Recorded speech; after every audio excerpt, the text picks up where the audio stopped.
So if you read the summary, um, Mm-hmm. the whole course is about Dharma,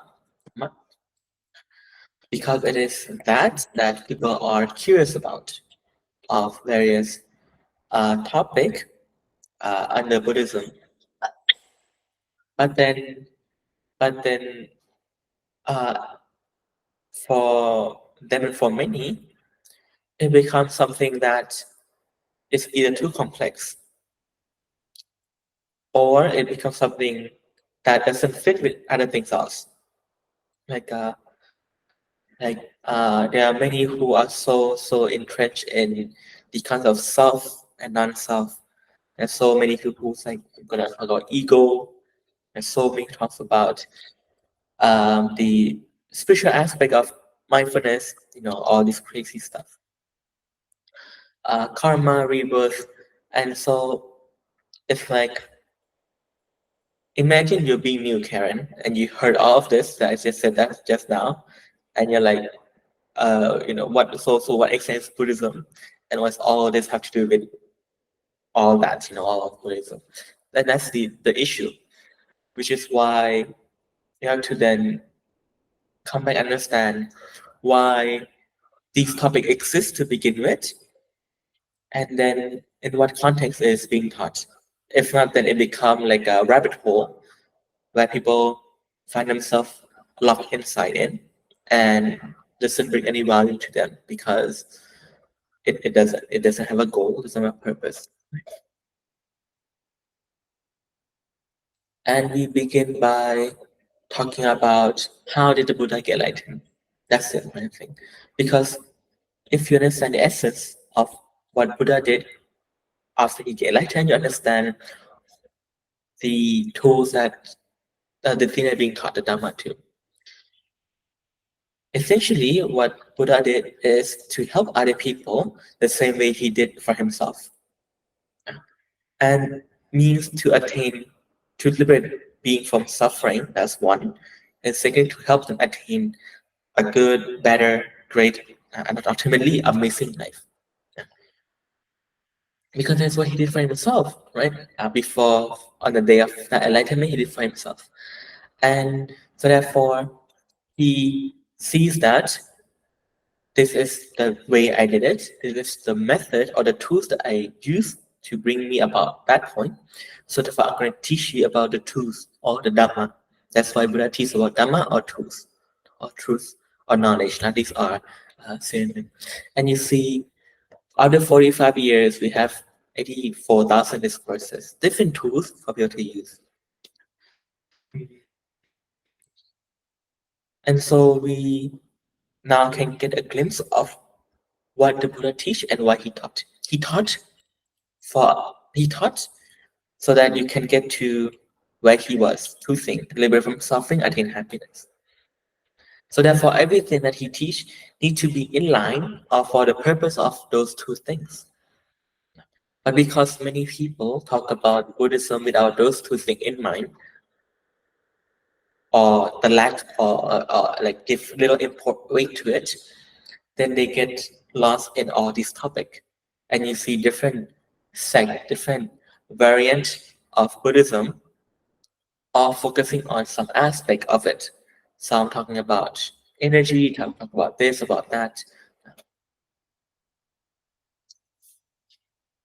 It's like you, Karen. You have a goal in the past. You are quite suffering back home, and so you say, you know what? I have a goal that I want to be free from this situation I'm in, and you come to us or look for yourself to find what? To find the tools, right?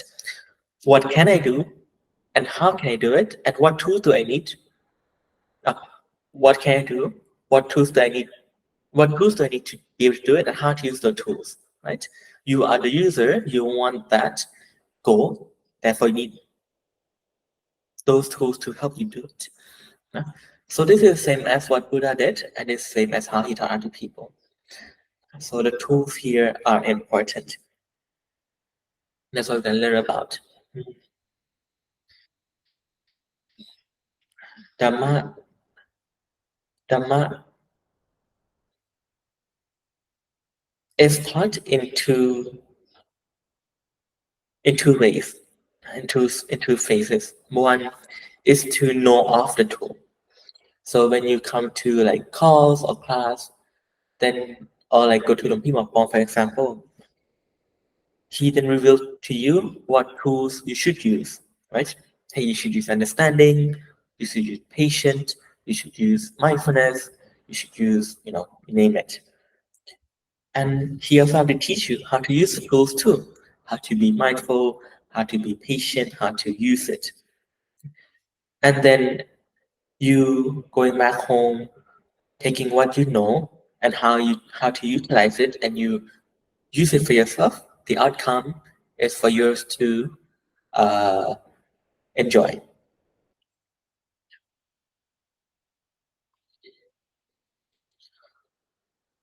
For so Karen, when you go about your day using the tool, like for example, checking on the aggressive dog on the inside of you, for example, that's one of the tool that you use to, or talk about understanding, talk about this or that, to help you just deal with the situation. In those times, you know that you're using those tools, right? But remember that, okay, remember that tools here that you're using is not something tangible. It's something intangible. Patience, endurance, understanding. You can't touch it, but you're using it. You need it to solve it. Uh, but this intangible tools that you're using, Karen, uh, what about the intangible tools that is being used against you? We know about endurance, we know about patience, we know about wisdom, right view. But what about anger, agitation, anxiety, discomfort, shame, stress, annoyance? Those are also intangible tools too. But surely you're not the one who's using those tools, correct? It's being used against you to then cause problem by the bad nature, bad instinct. So that's where we then start to get start to then see a bit more clearly of the tools and its relation to two other things. Tools in relation to the one using the tools, and the tools in relation to the outcome of the tool. Right? Now you see the one who's using the tool, and for example, you are the user, the tools that you use, and the outcome that comes from it. But then there's the bad inside of us too that exists, use their tool for their desired outcome. So what it means that what we're learning under the umbrella of Buddhism are separated uh, into three categories. One is the user of the tools, who's using it, the bad instinct, the good instinct, the good and bad. And those are the one. Secondly, yeah, you can count yourself as a good instinct too. You because you want the good for you, right? Everyone want the best for themselves, and that is the so therefore we can say people are good people because that is the goal of the good. They want to elevate themselves, and so now that we know who's using the tool itself, what are you using, and what is being used against you, the tools to solve problem, overcome obstacle, and lastly we talk about the outcome, the goal of using the tool or karma, right? Using it and this and that. So therefore,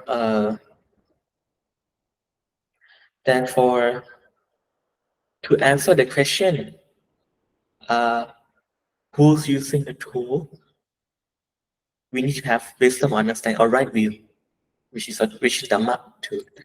To know about the tools to begin with, there's also dhamma. To know how to use it, there's also dhamma, right? To um, know the way to utilize them, also dhamma too. So you see, every aspect of our life is all about tools, tools, and tools. It can be called right view, right understanding, right knowledge. That's also Dhamma. It can be the truth itself, Dhamma too, right?